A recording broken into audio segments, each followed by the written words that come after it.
Gen Z পথে নেমেছেন, তারা ককরোচ জনতা পার্টি গোটা ভারতবর্ষের আলোচনার কেন্দ্রবিন্দু হয়ে উঠেছে।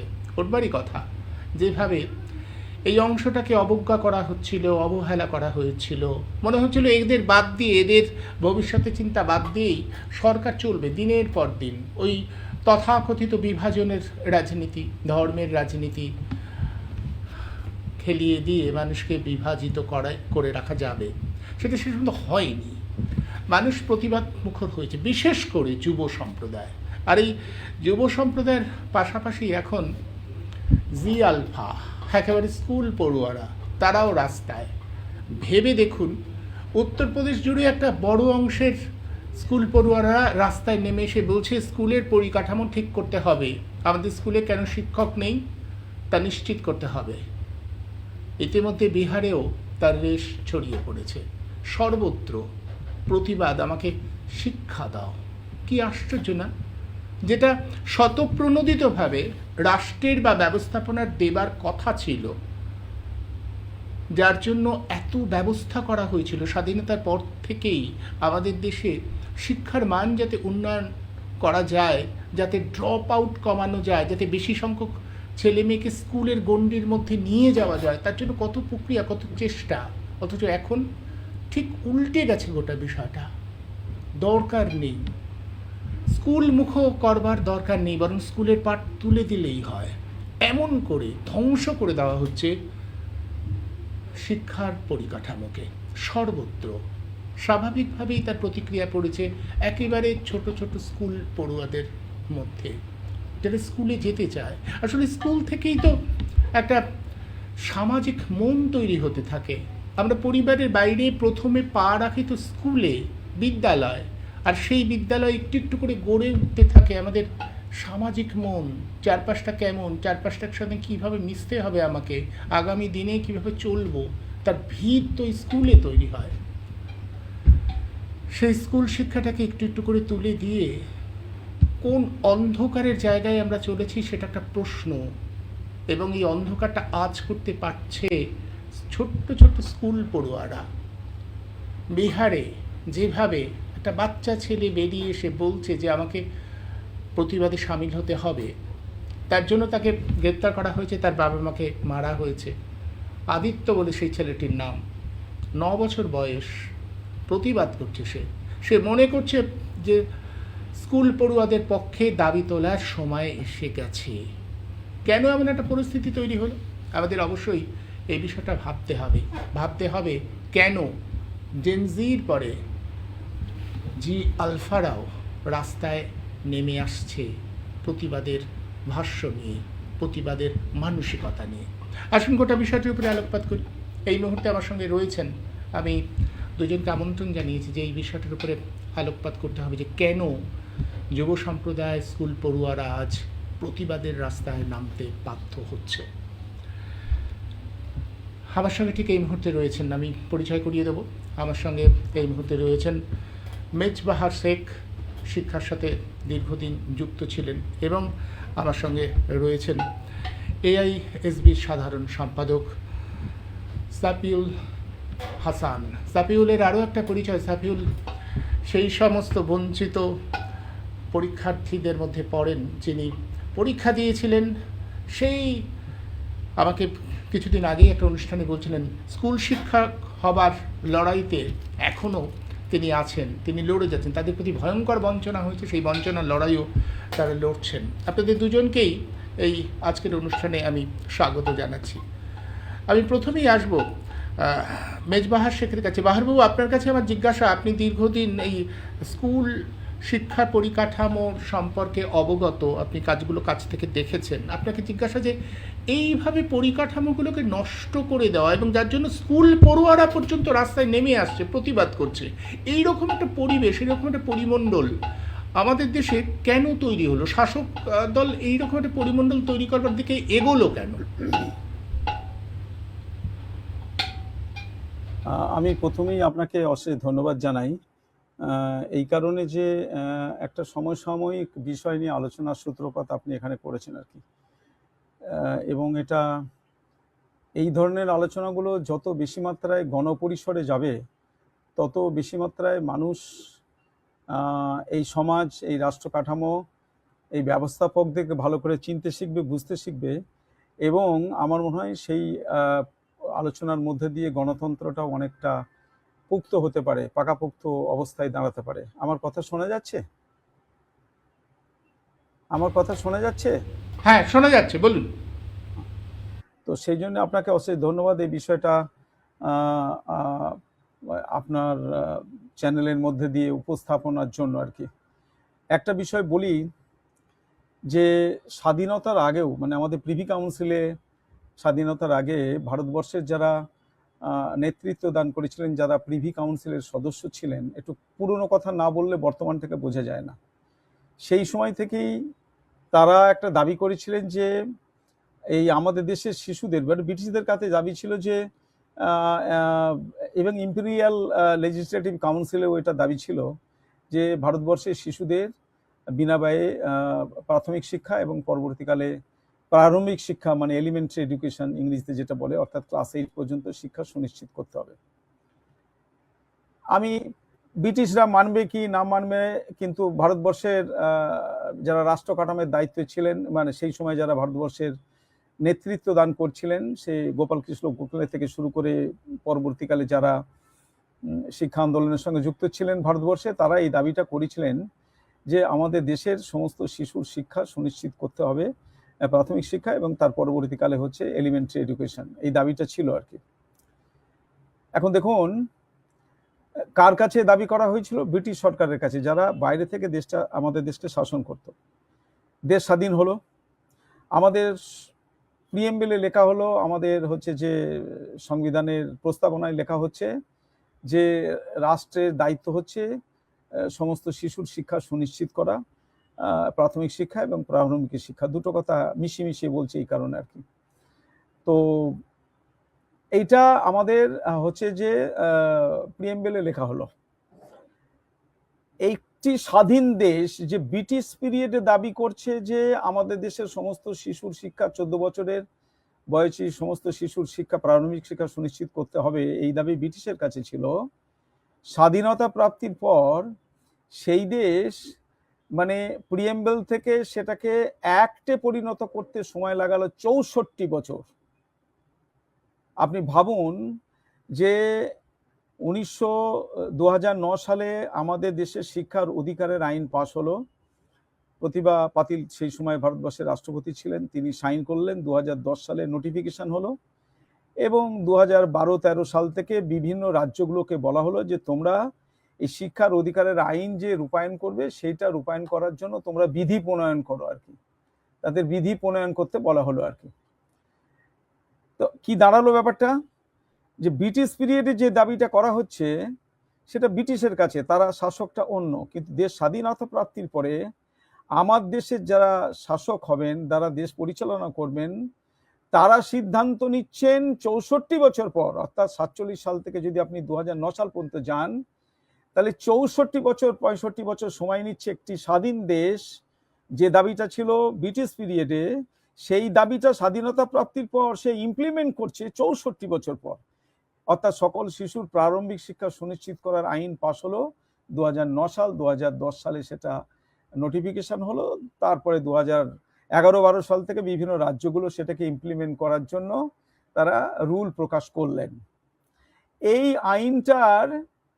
আইনটার দুটো দিককে চিহ্নিত করেছে একদম শার্পলি, বেশি বিস্তারিত যাচ্ছি না, শুধু পরিষ্কার করে বলছি।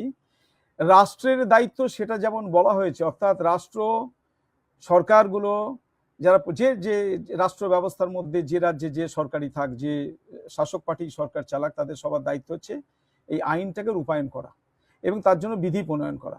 আইনের দুটো দিক, একটি দিক বলা হচ্ছে যে রাষ্ট্রের দায়িত্ব, অর্থাৎ সরকার কি কি করবে, তার মধ্যে পরিষ্কার বলা হচ্ছে যে সরকার একটা নির্দিষ্ট দূরত্বের মধ্যে সমস্ত শিশুর প্রাথমিক শিক্ষা প্রতিষ্ঠান দেবে, অর্থাৎ 1 কিলোমিটার মধ্যে। আমাদের রাজ্যের ক্ষেত্রে বলছি, পশ্চিমবাংলা এবং ভারতবর্ষের সব রাজ্যের ক্ষেত্রে একই, ইংরেজি কথাটা বলা হয়েছে নেবারহুড স্কুল। তো নেবারহুড মানে কি হবে সেটা সংশ্লিষ্ট রাজ্য সরকার ঠিক করবে, অর্থাৎ নেবারহুড মানে বাড়ির কাছাকাছি একটা শিশুর কাছে স্কুল দিতে হবে, প্রাথমিক বিদ্যালয়। এবং এলিমেন্টারি অর্থাৎ ক্লাস 8 পর্যন্ত বিদ্যালয় দিতে হবে, সেটা 2 কিলোমিটার 3 কিলোমিটার যায়, সে রাজ্য সরকারগুলো ঠিক করবে। এই আইনে এইগুলোকে বলা হলো যে সরকারের দায়িত্ব। টিচার্স দিতে হবে, 35 জন ছাত্র পিছু একজন করে শিক্ষক দিতে হবে, শ্রেণীভিত্তিক শিক্ষক দিতে হবে, প্রত্যেকটা স্কুলের একটি নির্দিষ্ট কমিটি থাকবে, সেই কমিটি তারা প্ল্যান তৈরি করবে, সেই কমিটি প্ল্যান তৈরি করবে সেই বিদ্যালয়ের উন্নয়নের জন্য। সেখানকার কমিটিতে কারা থাকবে? 75% হচ্ছে মা বাবা থাকবে, আর বাকি জনপ্রতিনিধি আছে, শিক্ষকরা থাকবেন, তাদের মিলে 25%। তারা ঠিক করবে তার শিশুর শিক্ষার জন্য বিদ্যালয়ের পরিকাঠামো পরিষেবা ব্যবস্থা কেমন হবে, সেই জনগণ ঠিক করবে। এটা আইনে বলছে, ভারতবর্ষের শিক্ষার অধিকারের আইনে। এটা গেল একটা দিক। সরকারের দায়িত্ব ঠিক করে দিল, আইন সরকারের দায়িত্ব বলে দিয়েছে, তোমাকে বিদ্যালয় দিতে হবে, তোমাকে শিক্ষক দিতে হবে, 35 জন ছাত্রছাত্রী পিছু শিক্ষক দিতে হবে, শ্রেণীভিত্তিক শিক্ষক দিতে হবে, বিদ্যালয়ের পরিকাঠামো দিতে হবে, মিড ডে মিলের ব্যবস্থা করতে হবে, টয়লেট ড্রিঙ্কিং ওয়াটারের ব্যবস্থা করতে হবে, এই সবগুলো আইনে বলে দিয়েছে। তাহলে সরকারের দায়িত্ব ঠিক হয়ে গেল। এবং সরকারের এই দায়িত্ব পালন করবে কে? না, বিভিন্ন সংশ্লিষ্ট রাজ্যগুলোর রাজ্য সরকারের দায়িত্ব হচ্ছে যে এই আইনকে রূপায়ণ করা। এবং সরকার বলছে, কেন্দ্রীয় সরকার যেহেতু আইন, তাহলে কেন্দ্রীয় সরকারের কাছে রাজ্যগুলোর কি দাবি থাকবে? রাজ্যগুলো বলবে যে তোমার আইন, কেন্দ্রীয় আইন যেহেতু সারা ভারতবর্ষের সব রাজ্যকে পালন করতে হবে, তাহলে তুমি কেন্দ্রীয় সরকার এই আইন রূপায়ণ করতে গেলে যে খরচা হবে তার 75% তুমি দেবে বা 65% তুমি দেবে। কখনো 65%, কখনো 35%, এরকম হয়েছে। রাজ্যগুলো 35%, বাকি 65% হচ্ছে কেন্দ্রীয় সরকারের দায়িত্বের মধ্যে পড়েছে। এবং কেন্দ্রীয় সরকার এটা রূপায়ণ করছে প্রত্যেকটা রাজ্যের ক্ষেত্রে। যে আগে ছিল সর্বশিক্ষা, পরে বলা হলো সমগ্র শিক্ষা অভিযান, তাদের থ্রু দিয়ে এগুলোকে ইমপ্লিমেন্ট করবে। অর্থাৎ বিদ্যালয় শিক্ষা বিভাগের অধীন যে সমগ্র শিক্ষা অভিযানমূলক সংস্থাটি রয়েছে, তারা রূপায়ণকারী সংস্থা হিসেবে কেন্দ্রীয় সরকারের কাছে বাজেট প্লেস করবে যে আমার এত স্কুল লাগবে, এত টিচার লাগবে, এত ঘর লাগবে, এত মিড ডে মিলের এই করতে লাগবে, হ্যান ত্যান যা যা লাগবে আইন অনুসারে তার ভাগ তোমাকেও দিতে হবে। এটা আইনে বলে দেওয়া হলো। ঠিক এই সরকারের দায়িত্বে যেমন ফিক্সড আপ করা হলো, তেমনি আইনের একটি ধারায় পরিষ্কার করে বলল যে কোনো ব্যক্তি বা কোনো সংস্থা যদি মনে করে তারা নিজেরা স্কুল প্রতিষ্ঠা করবে, স্কুল চালাবে, তাহলে সরকার তাকে নো অবজেকশন সার্টিফিকেট দেবে। নো অবজেকশনটাকে ধরে নেওয়া হলো অ্যাপ্রুভাল। অর্থাৎ কোনো ব্যক্তি বা কোনো সংস্থা যদি স্কুল চালাতে চায়, তাহলে তাকেও অধিকার দিয়ে দেওয়া হলো যে তুমি এই দেশে স্কুল ব্যবসা করতে পারো। আমি স্কুল ব্যবসা শব্দটা ব্যবহার করলাম এই কারণে, খুব কানে শুনতে খচখচ করলেও ব্যাপারটা যা দাঁড়াচ্ছে যে প্রাইভেট স্কুলগুলো যারা চলছে তারা তো আর দানসত্র খুলতে আসেনি। সরকার তার ট্যাক্স কালেকশন করছে জনগণের কাছ থেকে। সরকারি বিদ্যালয়ের পরিকাঠামো উন্নয়ন থেকে, শিক্ষকের বেতন থেকে শুরু করে, মিড ডে মিল থেকে শুরু করে সমস্ত সরকারি পয়সায় চলে। কিন্তু বেসরকারি যে প্রতিষ্ঠানটা চলবে, অসরকারি প্রতিষ্ঠান যেটা চলবে, ব্যক্তি যেটা চালাবেন, সংস্থা যে বিদ্যালয় চালাবে, সেখানে তো সে সে কোত্থেকে টাকা পাবে? সে তখন ছাত্রছাত্রীর কাছ থেকে অর্থ সংগ্রহ করবে, তারপরে সেই অর্থ দিয়ে সে বিদ্যালয়টা চালাবে। তাতে তার শিক্ষক পরিকাঠামো থেকে শুরু করে স্কুলের ইনফ্রাস্ট্রাকচারে যা যা লাগে সেগুলো যেমন করবে, তেমনি হচ্ছে তার কিছু লাভও রাখবে। তার মানে ব্যবসাটা, এই কারণেই শব্দটা বললাম যে এটা স্কুল ব্যবসাতে, এই শব্দটা এখানে এই জন্য প্রয়োগ করতে হলো আর কি। অর্থাৎ খুলে দেওয়া হলো, ব্যবসার একটা দরজা খুলে দেওয়া হলো আর কি। তাহলে এবার কি দাঁড়ালো? এটা আমি একজন সাধারণ নাগরিক হিসেবে আমার কাছে প্রশ্ন যে একদিকে সরকারি ব্যবস্থা, একদিকে অসরকারি ব্যবস্থা। সরকারি ব্যবস্থায় যে সমস্ত সুযোগ সুবিধাগুলো আছে, কিন্তু সেটা নিয়ে নানান প্রশ্ন গণপরিসরে দেখা দিয়েছে। প্রথম কথা, শিক্ষার মান নিয়ে প্রশ্ন এসেছে, শিক্ষকদের ভূমিকা নিয়ে প্রশ্ন এসেছে, শিক্ষার মাধ্যম নিয়ে প্রশ্ন এসেছে। এখন গ্লোবাল ফেনোমেনা, সারা বিশ্বের বাজার খুলে গেছে, চাকরির বাজার খুলে গেছে। ভারতবর্ষের এক রাজ্যের বা শিশু আরেক রাজ্যে চলে যাচ্ছে চাকরির জন্য, সুতরাং তাকে শুধু বাংলা ভাষা শিখলে হবে না, একটু ইংরেজি ভাষা শিখতে হবে।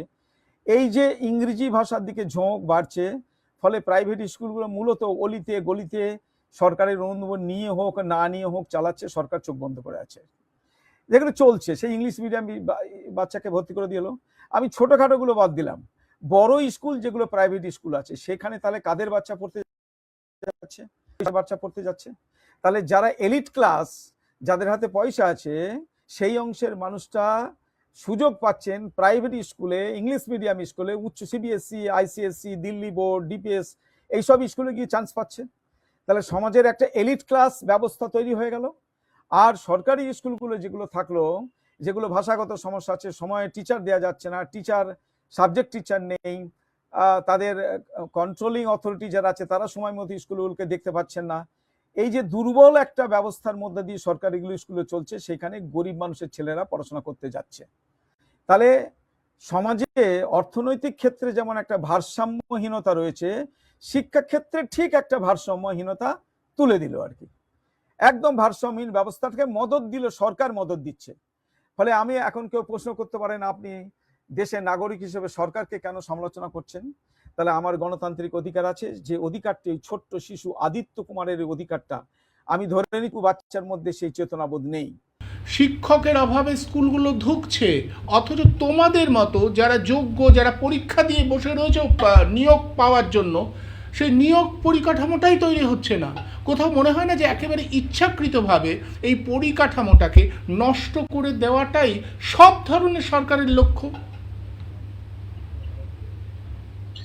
নমস্কার, আপনাকে শেষভাবে ধন্যবাদ জানাই যে আজকের যে আমাদের বিষয়বস্তু এটা আজকে গণপরিষদে নিয়ে আসার জন্য। কেননা যখন যখন আমরা দেখেছি যে ছাত্র সমাজের উপর আক্রমণ রাজ্য সরকার ও কেন্দ্র সরকার নামিয়ে নিয়েছে, তখন ছাত্ররা রাস্তায় নেমেছে। রাস্তায় তাদের যে দাবি, সেই দাবি দাওয়া আন্দোলনের মধ্যে দিয়ে ছিনিয়ে নিয়েছে। তার একটা জ্বলন্ত উদাহরণ আমরা কিছুদিন আগে ধর্মেন্দ্র প্রধানের ইস্তফার ফলস্বরূপ হিসেবে পেয়েছি। একটু আগে স্যার বললেন যে আগের শিক্ষানীতি আর নতুন শিক্ষানীতির মধ্যে যে ডিফারেন্স, এবং এই ডিফারেন্স বা পার্থক্যের ফল হিসেবে যে এই যে শ্রেণীভিত্তিক সমাজ তৈরি হওয়া, এবং প্যারালালি আমরা যদি দেখি যে এই যে 10-12 বছরের কেন্দ্র সরকার বিজেপি সরকারের কথাই বলছে, এবং এই 100 দিনের অধিক রাজ্য সরকার আমাদের পশ্চিমবাংলায় আসায় সবচেয়ে যদি কোনো সমাজের উপর আক্রমণ হানিয়ে আনে, সেটা হলো আমাদের এই ছাত্র সমাজ। আমরা দেখছি এই সরকারের কাছে অধিক বিধায়ক আছে, অধিক দেশ জুড়ে অধিক মেম্বার অফ পার্লামেন্টের সদস্য আছে। মেইন স্ট্রিম মিডিয়াটাও তাদের অনেকটা হাতের মধ্যে আমরা লক্ষ্য করছি বেশ কিছুদিন ধরে, রাষ্ট্রপতি থেকে শুরু করে প্রধানমন্ত্রী এই সরকারের। কিন্তু এই সরকার সব জায়গায় যেতে পারলেও যাদের সঙ্গে পেরে উঠছে না সেটা হলো এই মেধা।